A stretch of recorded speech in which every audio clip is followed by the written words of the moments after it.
Las noticias del día con César Vidal y Antonio Resco. Estamos ya de regreso para dar inicio a nuestro boletín de hoy, boletín que podría titularse perfectamente La muerte de Nisman. Ayer, cuando todavía la noticia apenas se había asomado a los medios de comunicación españoles, nosotros abrimos precisamente este boletín analizando las razones y el entorno de la muerte del fiscal Nisman. Abrimos de esa manera porque, como en otras ocasiones, nos adelantamos, quizá por la situación a uno y otro lado del Atlántico, a los medios convencionales en España. ¿Qué sabemos a estas alturas de la muerte de Nisman? Bueno, pues sabemos de entrada que el supuesto suicida, porque la versión oficial que se lanzó desde el principio, desde los primeros minutos, era que se trataba de un suicida, no tenía pólvora en las manos. La fiscal ha insistido en que el arma era un arma ligera que no deja rastro, pero francamente eso es un disparate. Cualquiera que tenga el más mínimo conocimiento de armas de fuego sabe que en el momento en el que se dispara ese arma y uno la sujeta en la mano, deja precisamente unas huellas de que se ha utilizado, que en este caso, por supuesto, no aparecen por ningún lado. No tenemos la prueba de ADN de la sangre hallada en el arma, previsiblemente será la de Nisman, pero en cualquiera de los casos lo cierto es que la tesis del suicidio es muy endeble. Cristina Fernández de Kirchner ha respondido vía Facebook, por supuesto afirma su inocencia, y tenemos que decir que en términos generales creemos que es inocente y vamos a intentar explicar por qué.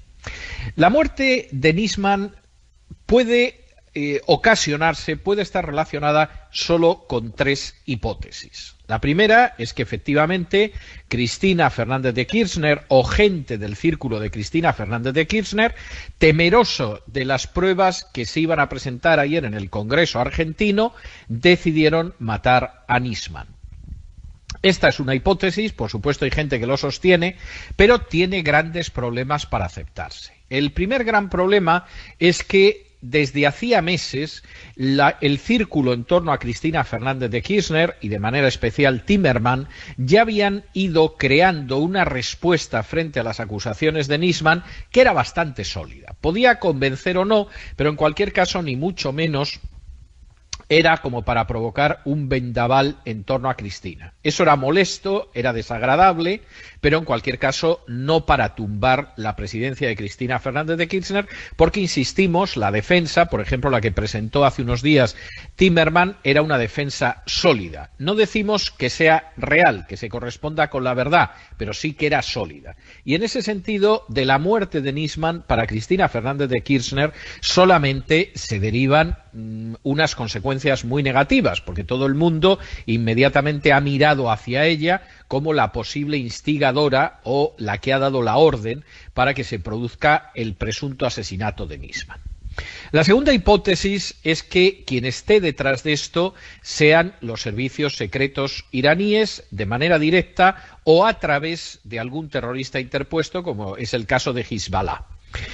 ¿Esto es imposible? No, esto es posible. Los servicios secretos iraníes no se caracterizan, también seamos sinceros, como casi ningún servicio secreto, por ser gente especialmente preocupada por la legalidad nacional o internacional.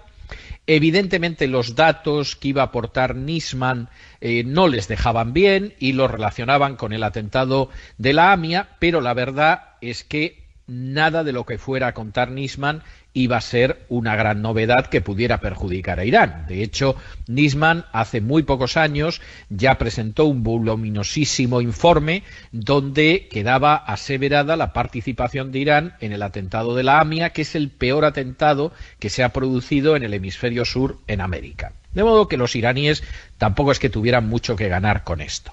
Tercera hipótesis. La tercera hipótesis sería que uno de los sectores de los servicios de inteligencia argentinos, que ahora están enormemente divididos y muy enfrentados entre ellos, hubieran utilizado a Nisman como un chivo expiatorio de tal manera que embarraran totalmente, que colocaran en una situación absolutamente imposible a Cristina Fernández de Kirchner. Y es verdad que Nisman había tenido contactos con gente, hombre, de esos que uno se lo piensa mucho antes de invitarlos a cenar a casa, que parece que estaban dispuestos a todo o casi todo para atacar a Cristina Fernández de Kirchner y que podrían haber visto como una oportunidad extraordinaria matar a Nisman, en el sentido de que el daño que iban a causar a la presidenta todavía sería mayor. Estas son las tres hipótesis. Personalmente, quien se dirige a ustedes no es muy optimista sobre que lleguemos a encontrar al asesino de Nisman, salvo que alguien decida contarlo o que arrepentido por el peso de la culpa lo confiese. Y en cualquiera de los casos, quien lo va a pasar muy mal, pero verdaderamente muy mal en los próximos días va a ser Cristina Fernández de Kirchner, porque se encuentra en una situación muy difícil, incluso con un sector de la opinión pública, como era la opinión pública judía, que hasta ahora tenía una muy buena opinión de Cristina Fernández de Kirchner, porque Néstor Kirchner fue el que relanzó con una década de distancia, fíjense ustedes, las investigaciones sobre el atentado de la AMIA, y porque además Cristina había seguido en la línea de su difunto esposo. Y en ese sentido se podía ver en las últimas horas declaraciones de distintos judíos que incluso perdieron familiares en el atentado de la AMIA, dándole un voto de confianza a Cristina, porque su sensación era que los únicos que se habían ocupado tanto en Argentina como en Naciones Unidas de intentar esclarecer este terrible crimen habían sido los Kirchner. Ahora está en el aire si eso va a ser así, y ya les adelanto que hay sectores, por ejemplo, de los distintos lobbies judíos que operan en Estados Unidos, que ya han lanzado un anuncio en el sentido de que hay que bloquear al gobierno argentino porque se ha permitido tener tratos con Irán y ayudar a los iraníes a escapar de la crisis, de la crisis que significa pues que incluso dos de los candidatos a las elecciones presidenciales iraníes fueran de los que están buscados por Interpol como presuntos culpables por el atentado de la AMIA. Como ven ustedes, la cosa se dibuja difícil. Aquí seguramente hay un juego de tinieblas en el que es muy difícil disipar la oscuridad, y en última instancia pues nosotros seguiremos informando de manera completa e imparcial en los próximos días. Pero ahora mismo Antonio Resco es el que tiene más detalles de estas y de otras noticias del día. Muy buenas noches, Antonio. Hola, muy buenas noches, César. Las pruebas periciales para determinar si había pólvora en las manos del fiscal argentino Alberto Nisman, recordemos hallado muerto en el baño de su vivienda en Buenos Aires con un disparo en la sien, ha dado negativo, según ha informado este martes Viviana Fein, la fiscal que investiga su fallecimiento. Esta misma fiscal ha tachado de lamentable que este test de pólvora muestre un resultado negativo. Hemos recibido, esta sí es una noticia importante, el resultado del barrido electrónico en la búsqueda de residuos de las manos de Nisman. Lamentablemente dio negativo, pero no es un resultado inesperado, quizás, de todas maneras. Son palabras de la fiscal argentina Viviana Fein hace solo unas horas en Radio Mitre. Esta radio es de Buenos Aires, Argentina. En la misma entrevista, la fiscal Fein anuncia que esta prueba no es concluyente y no descarta el suicidio de su colega Nisman. Era muy poca la cantidad y aparte el arma, el calibre del arma, al ser un arma de un calibre pequeño, calibre 22, no ser un arma de guerra, normalmente, usualmente, no es generalmente, usualmente no permite que el barrido electrónico dé un resultado positivo. Eso es un aspecto técnico que sucede. No descarta que no se haya disparado, que no le haya disparado él, no lo descarta nadie, ningún técnico en la materia, eso es una prueba más. La fiscal también ha revelado, entre las pesquisas realizadas en la casa del fiscal muerto, han hallado una nota con una lista de la compra y otras tareas pendientes para el lunes, supuestamente dirigida a una empleada doméstica. Por este motivo, Fein solicitó al fisco argentino que informe si Nisman tenía contratado personal doméstico con la intención de poder identificar a esa persona y citarla a declarar.